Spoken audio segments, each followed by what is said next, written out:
সম্মানিত উপস্থিত আছেন প্রধান অতিথি, আমাদের একান্ত প্রিয় শ্রদ্ধাভাজন ব্যক্তিত্ব আলহাজ মাহবুবুল আলম বুলবুল সাহেব। উপস্থিত আছেন আমাদের প্রিয় মুরব্বী জনাব আলহাজ আমজাদ হোসেন বিশ্বাস। আমাদের প্রিয় আরেক মুরব্বী ইউনুস আলী ভাষা ফকির সহ আমার সামনে উপবিষ্ট অত্র এলাকা দিনদারি ভাইরা এবং বোনেরা, আসসালামু আলাইকুম ওয়া রাহমাতুল্লাহ। কেমন আছেন আপনারা? সবাই ভালো আছেন তো? আলহামদুলিল্লাহ। আমি খুশি এই জন্যই যে আসলে আমরা বিভিন্ন ধরনের প্রোগ্রাম করি। আমি একটু অন্য স্টাইলে কথা বলবো। আমরা বিভিন্ন ধরনের প্রোগ্রাম করি, কোন প্রোগ্রামটা ভালো আর কোন প্রোগ্রামটা খারাপ, এই বুদ্ধিটা বিবেকটা যদি আমাদের কাজে না লাগে, এর জন্য আল্লাহ তাআলা মানুষকে আশরাফুল মাখলুকা সৃষ্টি সেরাজি হিসেবে সৃষ্টি করেছেন, তাই না? ইংলিশে বলা হচ্ছে man is the best creation of Allah. মানুষ হচ্ছে আল্লাহ সৃষ্টি সেরাজি। সেরাজির তিনটা গুণ আছে। কয়টা গুণ বলেন তো? তিনটা। এই তিনটা কোয়ালিটি যদি কারোর মধ্যে থাকে, এক নম্বর কোয়ালিটি হচ্ছে যে বুদ্ধি, দুই নম্বর কোয়ালিটি হচ্ছে বিবেক, আর তিন নম্বর কোয়ালিটি হচ্ছে আত্মসংযম।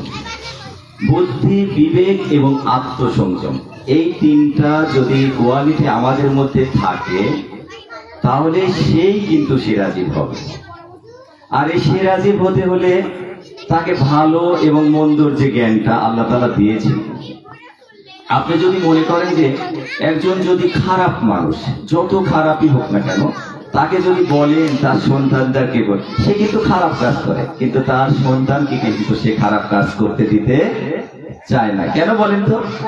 ওই যে বিবেক নামের যে কোয়ালিটি গুণ, সে কিন্তু বলে যে আমি খারাপ হয়েছি হই, কিন্তু আমার সন্তান যাতে খারাপ না হয়।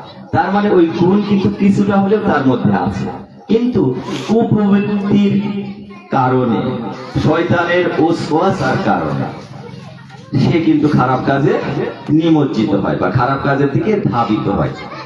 এখন আমার কথা হচ্ছে যে শয়তানের কুপ্রবৃত্তি আমাদের মধ্যে থাকবে কি থাকবে না? শয়তান তো চ্যালেঞ্জ দিয়ে আছে, তাই না?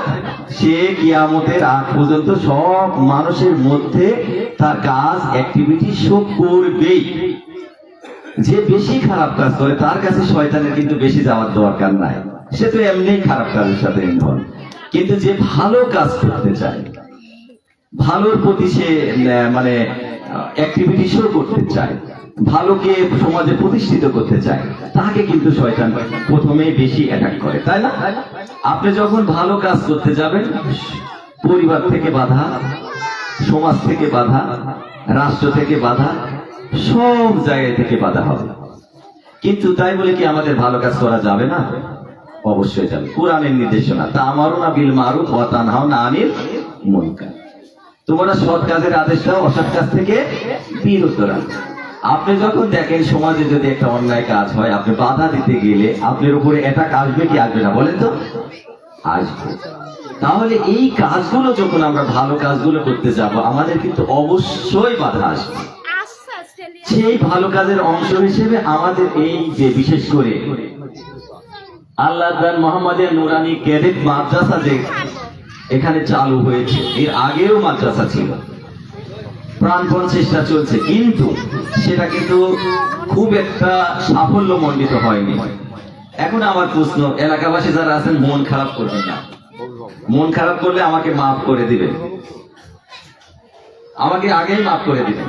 তাহলে আমাদের এই যে একটা দ্বীনি প্রতিষ্ঠান এখানে যে হলো, এই দ্বীনি প্রতিষ্ঠানটাকে সুন্দরভাবে সাফল্যমণ্ডিত করার জন্য আমার এলাকাবাসীর দায়িত্ব আছে কি নাই বলেন তো? আসতে শব্দ হলো, আছে কি নাই?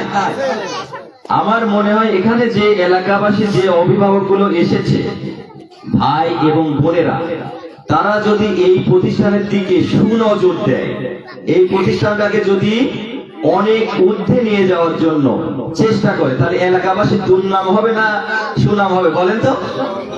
তাহলে আমরা এলাকাবাসী এই প্রতিষ্ঠানের সুনাম চাই কি চাই না বলেন তো? কারণ এই এলাকাবাসীর সুনামটা নির্ভর করবে এই প্রতিষ্ঠানের মাধ্যমে। আর এই প্রতিষ্ঠান যদি ক্ষতিগ্রস্ত হয় এলাকাবাসীর সুনাম হবে না দুর্নাম হবে বলেন তো? একটু কথা বলেন, একটু কথা বলেন। দুর্নাম হবে না সুনাম হবে? দুর্নাম হবে। তার মানে দুর্নাম হওয়া মানে আপনারা এই প্রতিষ্ঠানের দিকে সুনজর দেন